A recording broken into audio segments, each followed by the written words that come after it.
Hello, welcome back to my channel. My name is Megzy, and today I will be doing my February wrap up. I read a total of 4 books dealing with themes that are life under a fascist dictator, living in the middle of nowhere, and getting shipped off to war, historical fiction about a family that always has to flee, and the 40-year war in Afghanistan, the graveyard of empires. So, if any of those sound interesting to you, it's not too depressing, I promise. Please stick around and we will get started. So, the first book I read was The Twilight Zone by Nona Fernández, translated by Natasha Wimmer. This is a translation of a Chilean novel from Spanish into English, and it takes place during the entirety of the Pinochet regime. So the story begins sometime in roughly the mid-80s. This is nearly a decade since Pinochet has been in power, and it follows a young Chilean woman who sees one of the torturers of the regime in this magazine expose revealing that he tortured people. And so she becomes obsessed with this man and understanding his backstory. And as she unravels and uncovers his backstory, she learns about a few of the select victims. And this sort of stands in as a metaphor for all of the disappeared and tortured people that were living under Pinochet during this reign of terror. The storyline, as I said, it moves around quite a bit, and it's so scattered. I feel that it's a bit difficult to really get immersed in with any of the victims' stories because we jump around so frequently. And so you don't really get a chance to care as much for the victims, I feel, as you would, because you don't really get to know them enough, I think. There was something about the writing that feels sort of abstract to me.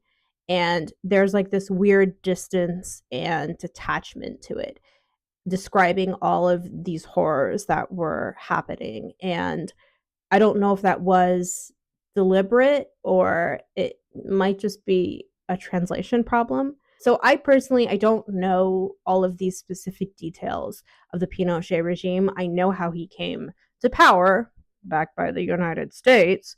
Um, but the novel kind of assumes that the reader does. And so towards the end of the novel, there was a lot of historical events that were happening that just sort of went over my head. So I think for if you don't really know like the details of specifically what happened, you probably will be slightly confused. I did really like the backdrop of the people's resistance, like everyone who was anti-fascist, specifically a lot of communists and socialists who were getting disappeared during this time. People, like everyday people, were secretly printing these political literary materials in their homes, and they were constantly meeting and protesting and staging sit-ins, even in the face of this like severe political repression. I mean, like you have Communist Party members literally getting dragged off the bus in broad daylight in front of everyone. And so I did like that display of people's resistance because I feel like it's not really talked about too much. Like, how do people live and survive under a fascist dictatorship? I think here in the West, we touch on that in regards to in Europe under the Nazis, like the Polish resistance. I think it was a nice touching, I think, tribute to it. And I think it's pretty much relevant to the entire political moment because fascism is not just rising in America, but throughout the entire world. But again, like I said, overall, there was just sort of like vague abstract quality to it that I was kind of lost. There was a line at the end of the book. The end of the book is almost like an abstract poem. It's like 10 pages of a summary. So again, when I talk about saying this book is abstract, I literally do mean that, right? But there was one line towards the end that I thought was really, really resonated with me. And it was, there has never been a kitchen anywhere in the world that is safe from the blaze of history. You can't opt out of history because it's always happening around you. So, yeah, overall, for me, I would rate this 3 stars. But as I said, if you just know the overview of Pinochet, you will be probably confused, and it's not really meant for someone that, like I said, just knows like the basics. I think there's something about knowing like the intricate details, I think, that is necessary to really appreciate it. And I didn't have those details. And again, like I said, I think sort of like the weird distance that she wrote in this novel that is conveyed kind of prevented me from like enjoying it as much as I wanted to. So it wasn't bad, but for me, it was just an average 3-star book. The next book I read was Things to Do When You're Goth in the Country and Other Stories by Chavisa Woods. This is a collection of 8 short stories that focuses on the Rust Belt of Midwestern America in the roughly like the kind of like the end of the 20th century, beginning of the 21st century. And it's told from the perspective of primarily sort of like queer characters, lesbian, who are also kind of like alternative misfit types living in this very bleak, conformist, but also completely economically decimated landscape. It's a really good portrayal, I think, without beating you over the head with it, of kind of like how flyover country has been completely decimated by 50 years of like neoliberal austerity politics. A lot of the characters that are kind of just mentioned in passing or maybe feature in some of these stories, they have very little economic opportunity. You see characters with drug abuse problems and self-destructive behaviors, people who cling to religion as a means of coping. Also, the only economic opportunity for some of these people is to join the military. And so, what I really liked about this was it is a really good portrayal of how US foreign policy directly impacts domestic policy, which I think so many Americans don't see. As you have like the US funneling all this taxpayer money into these imperialistic wars in the Middle East, while we are also gutting the middle and working classes. And one of the stories in this collection that really alludes to that is what's happening on the news, where you just see the hopelessness of this area of the Rust Belt where the people have like no means of climbing out of poverty except to just join the US Army. And you can see how the Army actively recruits and courts high schoolers in these communities under this guise of like patriotism and serving your country and bringing democracy and defending freedom and all of that. And there's another story in the same vein that connects foreign policy with domestic policy, though it's more on the nose, and it's called A New Mohawk. It follows a trans guy who goes to this Palestinian rights protest. This is like circa 2014. And he wakes up the next day with this like live action map of Gaza on his head.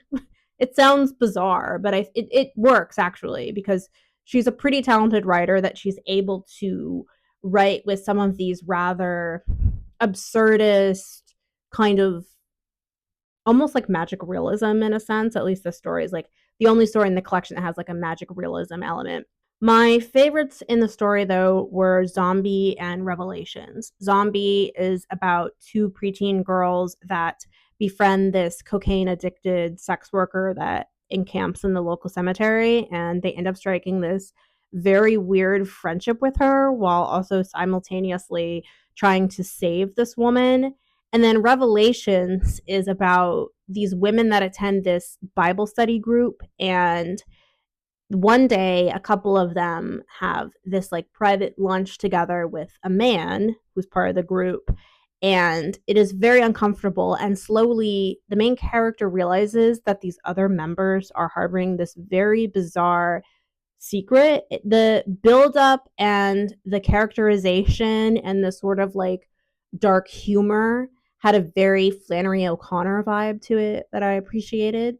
So overall, I actually really enjoyed this collection. I thought it touched on many important themes in a way that was not too preachy, that was very, in some instances, subtle and nuanced and still really well written. And I think it's just a really beautiful, accurate portrayal of the Rust Belt told from someone who probably doesn't really harbor like the best feelings towards it if you are non-conforming, if you are LGBT, but you can still like understand and see the author's sympathy and empathy for the people in these communities. And it just draws a lot of connections to events that I don't often see in fiction. So I definitely would rate it 4 stars. I really like this. The next book I read in the month of February was Salt Houses by Hala Alyan. This is a historical fiction novel that follows 4 generations of a Palestinian family from the 1960s up until 2014. And so, in that huge chunk of time, we touch on these major historical events within the Middle East, such as the Six Day War and the Gulf War in the early 90s, and how these events have an impact on the family and the various generations.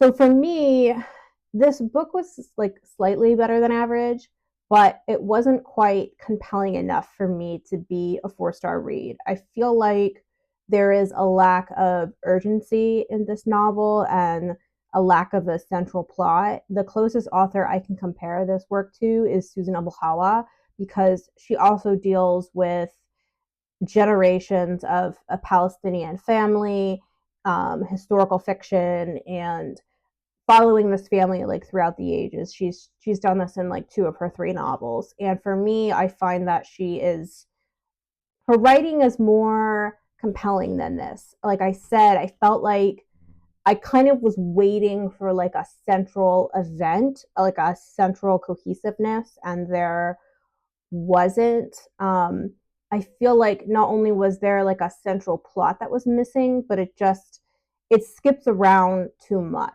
So we will follow like a specific family member, usually like the upcoming generation, and we'll follow like focus on one of the family members and where they are at that point in time. And then we'll start to get to know them. And then all of a sudden in the next chapter, we're following a totally different character. We don't ever go back to their point of view. And we've suddenly like skipped ahead to 6 or 10 years in the future. And that sort of, I feel like for me also, I didn't quite like ground me to the novel. I felt like with the jumping ahead, it almost seemed like the author was just trying to check off these various historical events, just like briefly mentioning them. I mean, we see the impact of the 6 Day War and the aftermath of that, as well as the Gulf War, because they're a Palestinian family that flees to Kuwait. We see those effects of how they like materially and emotionally affect the family. But then things are just mentioned like 9/11 and the Iraq War just in passing. And again, like I said, it just was sort of felt like this like brief rushed overview of all of these major events within the past 60 years in the Middle East. And I don't know, I felt like for me, it just felt like it was just rushed through too quickly. The one story I felt that was the most compelling was the one granddaughter, Suad. We follow her in the 1990s as she is studying abroad in Paris.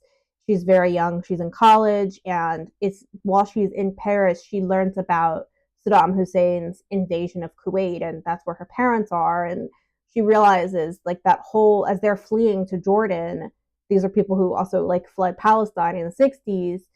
She realizes that her childhood and that whole life is like literally and metaphorically just shut. And so she makes this rash decision to end up marrying a man who proposes to her there. And that story for me actually had like this heightened tension, and I felt like that was like one of the few stories that was really grounded, as she's like sitting there and she's watching the news happen and people commenting on it around her. But again, we don't really like get back into her point of view, because then the next chapter is dealing with another character. So I think that sort of that jumping around in time and focusing on all these different characters, that's why this didn't quite work for me, as well as a lack of like a cohesive plot. The one thing in this that sort of bothered me slightly was there is this unexamined aspect of class. The family in this, as when they're living in Kuwait and later Jordan, they have servants. They have servants from South Asia, and the servants are just sort of there in the background. They interact with them and they care for the servants. I felt like the servants were just sort of like taken for granted, and it was a really weird examination of class privilege. I think as if like you're reading this and you live in the US or any Western country, it's weird to read about servants, but in parts of like Asia and the Middle East, having servants, you don't have to be rich to have servants, but it was just really odd. Like, I don't know. It's weird because they're refugees, but yet they have servants. Another thing too was the family, like we're in all these different locations. We're in Kuwait, Palestine, Lebanon, Jordan, Boston, and except for descriptions of Kuwait, the other places weren't, they kind of blended together. And all these places are quite different. They didn't really feel distinct from each other. And so that was sort of like something I thought could have been done a little better. So for me, the novel just had a lot of untapped potential about being uprooted and being a constant refugee in intergenerational trauma that I think didn't like really delve into it enough for me. I know I'm saying more negative things in this than positive because I would rate it 3.5 stars. I just wanted like a little bit more. So if you're looking for historical fiction that deals with generations of the Palestinian family, I personally do think that Susan Abdul Hala is a stronger writer. I think she just like Hala Alyan she's a good writer, but there wasn't anything in this that really was like mind blowing for me, if you know what I mean. So 3.5 stars. And the last and final book I finished in the month of February was The 40-Year War in Afghanistan, a Chronicle Foretold by Tariq Ali.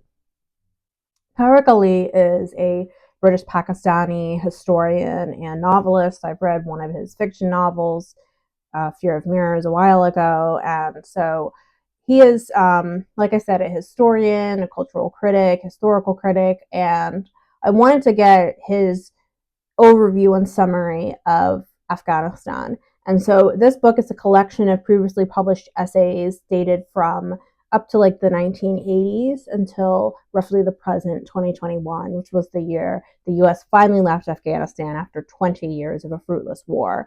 And so this book is a really good expose of how war is never done under humanitarian reasons. There is always an ulterior motive that is kept from the public. In the case of Afghanistan, besides capturing Osama bin Laden, it was sold to the public in the West as like a feminist war, right? Laura Bush famously mentioned the status of women in Afghanistan under the Taliban on the eve of the invasion.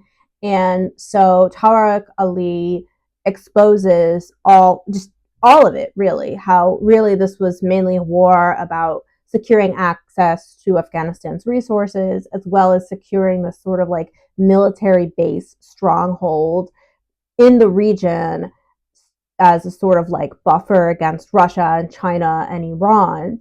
And the book is split into like different sections, sort of like different years. You have 1979 to 2000, so leading up to the war. He focuses a lot on the Soviet invasion. I shouldn't say a lot, but it's like a pretty good overview, as well as also like the backdrop. Prior to the Soviets invading, there was a communist government that was in place that was not very popular at all with the Afghan people, and so it was bound to fail. And the Soviets invaded because they wanted to prop that government up. And in the case of the government that was propped up in Afghanistan by the US and NATO, the government was very corrupt. They were not popular.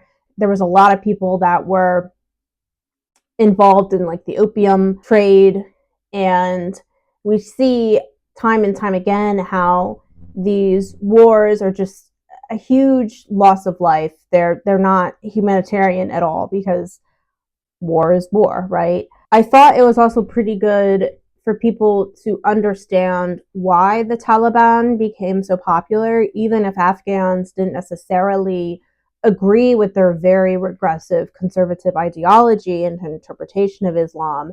The Taliban became the only force that was actively resisting the American occupation. And so that is why they had so much support. And in fact, the indiscriminate drone strikes and bombings and killings of civilians just made people want to go to the Taliban more, because they had no other means to resist. They were tired of the occupation. This is a very different view, I think, than what is sold in the mainstream media.